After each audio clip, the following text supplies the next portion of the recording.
Okay, before I start going too deep into this review, let's peel off this plastic film. Nice and shiny. I love doing this.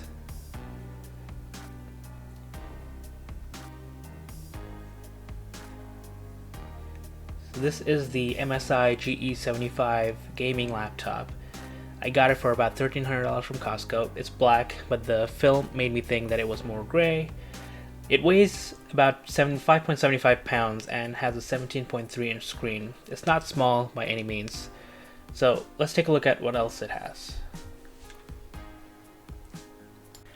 On this side we have two USB 3.2 slots as well as an SD card reader and vents on the right side for the fan. On the left side here we have the audio jacks as well as a USB-C slot, USB 3.2 Gen 1 slot, mini display port, an HDMI port, and an Ethernet port, also an RJ45 port here, as well as vents on this side for ventilation as well. So here's the laptop on my desk. It won't be here when I use it most because I'll be using my desktop. This is for traveling. So this has a 17.3 inch IPS display here. The keyboard is pretty nice. It feels good for the most part. It has a full numpad. The one weird thing is that because they need to compress it a little bit, the right arrow key is right below the 1. If you're used to full-size keyboards, the 0 usually takes both of these spots. So whenever I try to press 0, my zip code starts with 0. So whenever I type in an address, I end up pressing the right arrow key here. The function key is on the left side and the Windows key is on the right side. So that also feels a little bit weird, but the MSI Dragon Center lets you control that.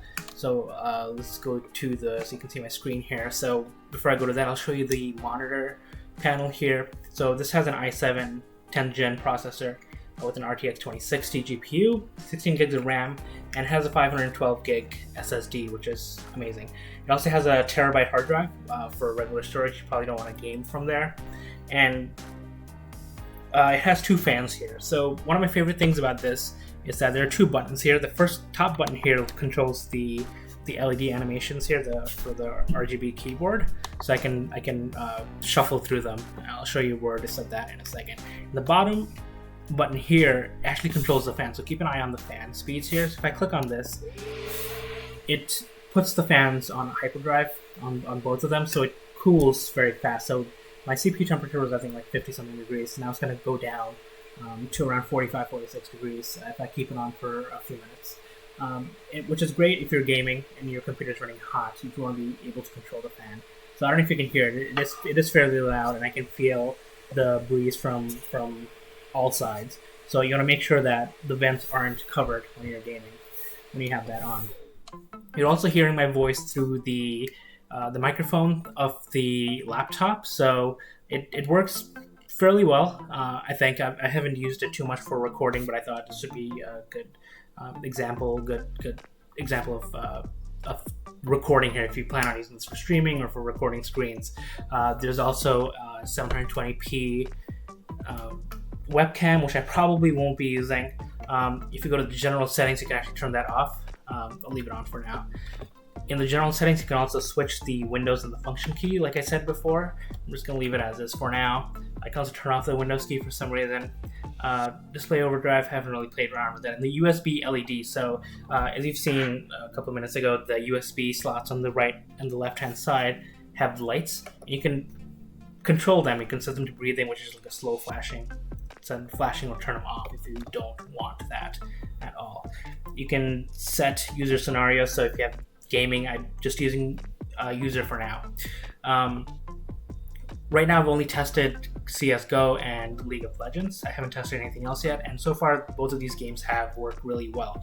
One thing I will mention is that if you don't have this plugged into power, the games lag a lot. I think it's the GPU. I think the GPU switches to like the integrated graphics or something if you don't have this plugged in, because the NVIDIA card needs more power. The battery is also not great. Even if I'm not gaming, if I have this on best performance, I probably get maybe like an hour and a half, maybe 2 hours of battery. If I'm gaming, I think it runs on like 45 minutes. But again, if I don't have this plugged in, I can't really game too well. You might be able to switch which GPU your games run, but I have the RTX 2060 for a reason. You can also get this laptop with the 2070 as well. This also comes with the SteelSeries Engine 3 application that lets you control the RGB keyboard.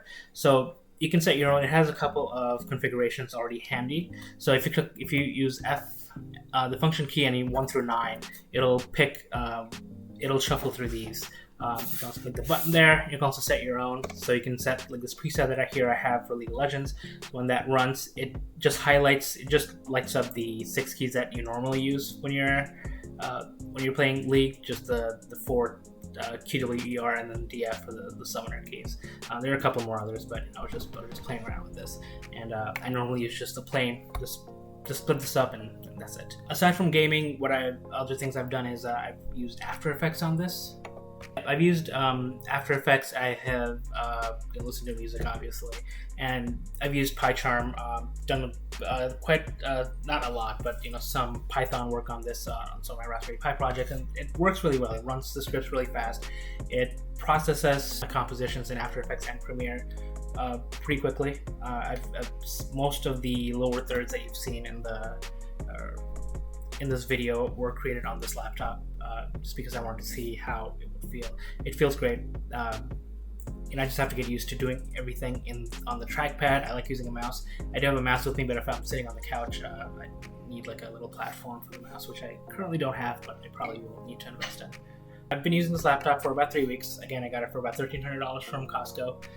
It's at $1,400 now, but the price may go down, and I am loving this so far. I would recommend this.